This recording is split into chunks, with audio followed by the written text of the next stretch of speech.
And it's like the world hates true love so much that they want to be really, really. The courtroom was still eerily still. Even the judge hadn't yet entered, but the energy was undeniable. Everyone in the room could feel it. Something was different today.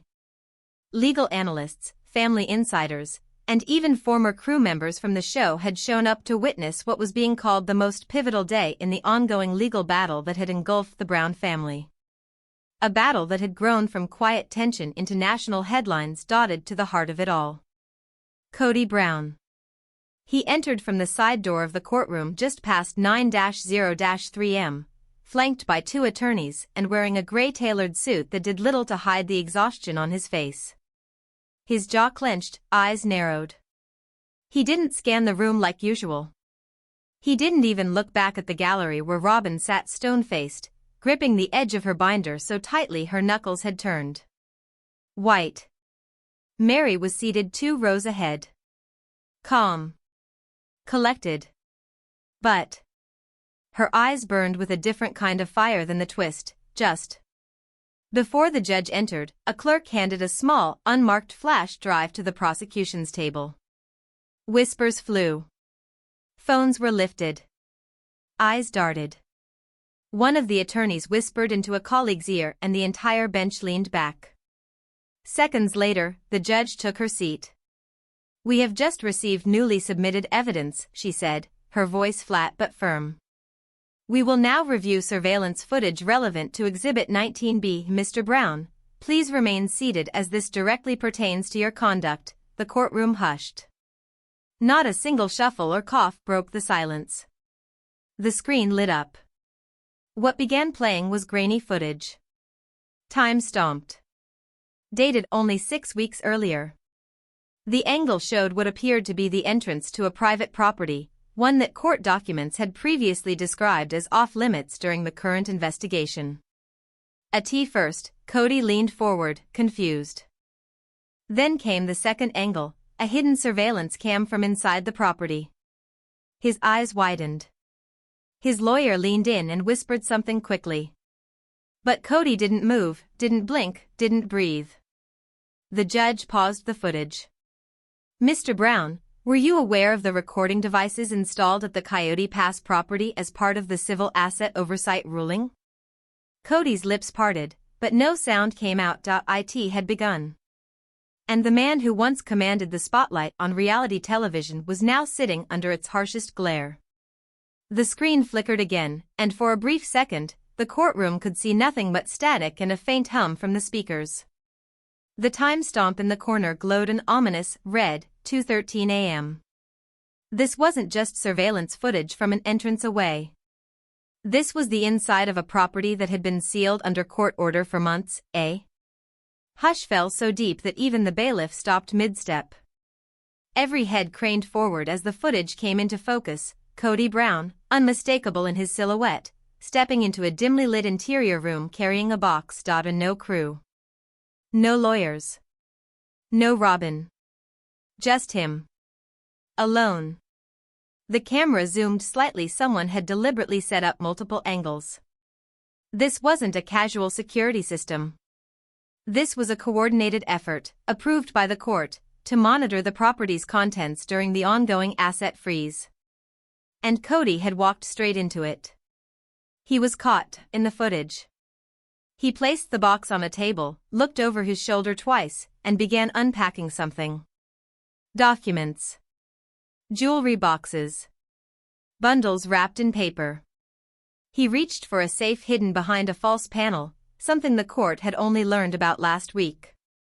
The judge raised her hand. The prosecution hit pause.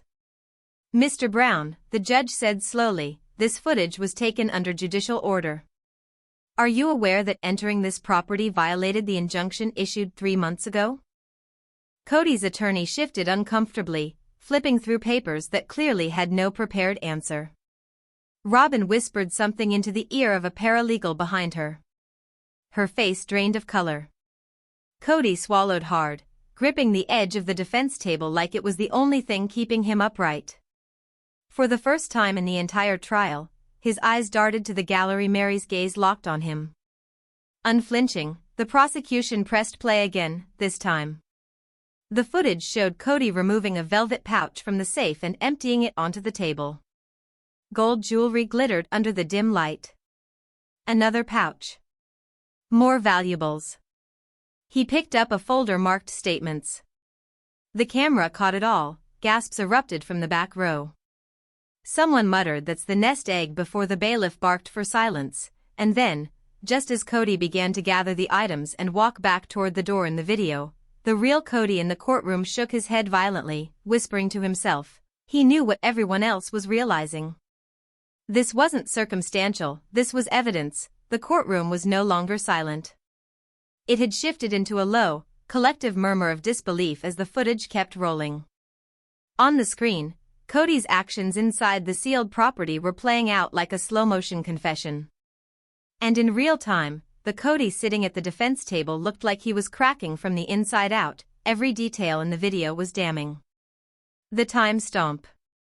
The angle of the cameras. The fact that Kody had used a key he wasn't supposed to have. In one frame, the camera caught him glancing over his shoulder as though he knew he wasn't supposed to be there. In another, it showed him pulling documents marked confidential asset inventory and slipping them into his jacket. The judge raised her hand again. "Pause the footage," she ordered. Her voice wasn't loud, but it cut through the room like a blade. "Mr. Brown, do you wish to address this before we continue?" Kody's lawyer leaned over, whispering furiously, but Kody didn't respond. He was staring at the floor, his face pale. Robyn sat in the gallery, tears pooling in her eyes as she mouthed something silently to him, but he didn't look back. The prosecution seized the moment. Standing tall, the lead attorney turned to the judge. "Your Honor, this footage shows Mr. Brown violating the asset freeze, removing potentially hidden funds and valuables from a property under judicial oversight. This is a direct violation of your order dated March 17th. She held up a printed frame of the video showing Kody holding the velvet pouch of jewelry. "These are not speculative actions, they're recorded, time-stamped, verified by the court-appointed monitor." Gasps erupted from the public benches. Someone whispered, "It's over." The bailiff barked for quiet again, but the energy in the room was boiling over. Kody's lawyer finally spoke. "Your Honor, we dispute the context of this footage. My client was retrieving personal effects, not concealed assets." The judge leaned forward. "That distinction may not matter." Kody wiped at his brow, his hand trembling. For a man known for his control, his TV presence, his patriarch persona. The image now playing on the screen was a mirror he couldn't escape. The judge signaled to continue the video, and in the next frames, the truth would get even worse. As the footage resumed, the atmosphere in courtroom 3C had shifted from tense curiosity to stunned disbelief. What was once assumed to be a simple legal proceeding about asset mishandling had now turned into something far more chilling.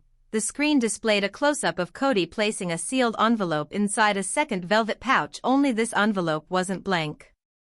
In red ink, the words "Private Do Not Copy" were scrawled across the front. The prosecutor clicked her remote and the screen froze on that frame.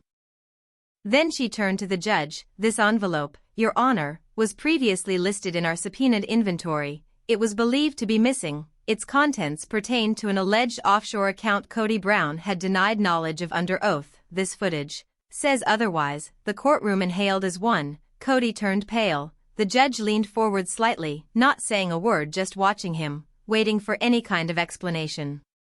But none came. "Your Honor," the prosecutor continued, her tone hardening, "we believe this was a deliberate act of concealment, meant to shield assets from equitable distribution. In simpler terms, financial fraud." That last word echoed, fraud.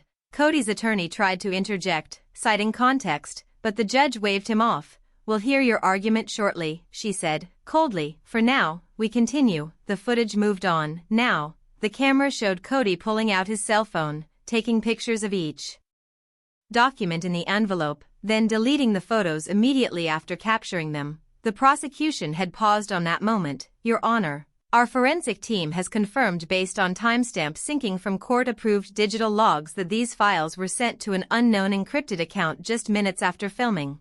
These aren't just personal effects, this is deliberate tampering."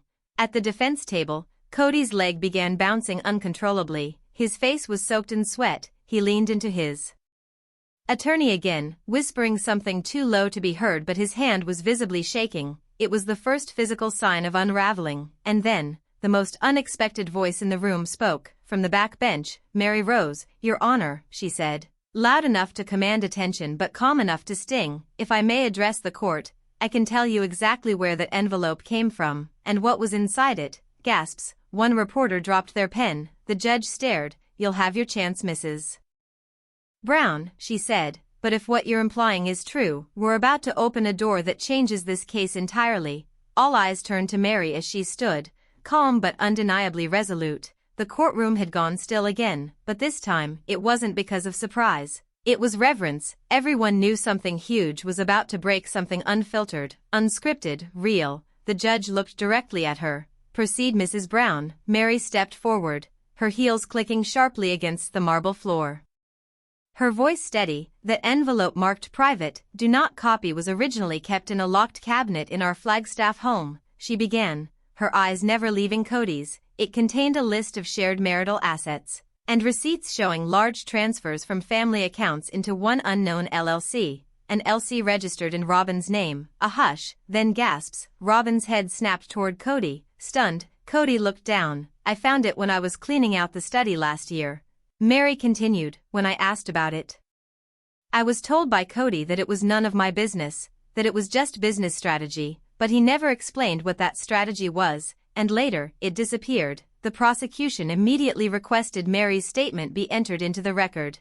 The judge approved it without hesitation. Then, as if on cue, the footage resumed. The final 30 seconds showed Kody placing that same envelope into a different briefcase this time, accompanied by a key and what appeared to be a passport. The camera caught every frame, his face, his hesitation, his decision. "Your Honor," the prosecutor said, "based on this evidence, we believe Kody Brown was preparing for asset flight, not just hiding funds but potentially leaving the country to avoid financial accountability." The judge didn't respond immediately. She simply turned to Kody. "Mr. Brown, I will ask you directly, were you planning to remove yourself and these undisclosed assets from the jurisdiction of this court?" Kody's mouth opened, but no words came. His hands trembled. For a man once portrayed as the emotional center of a plural family, the reality now was much darker. He looked like a beaten, unmasked. "Answer the question," the judge pressed. Kody finally whispered, barely audible, "I didn't think anyone would ever see it." And with that, his shoulders collapsed forward.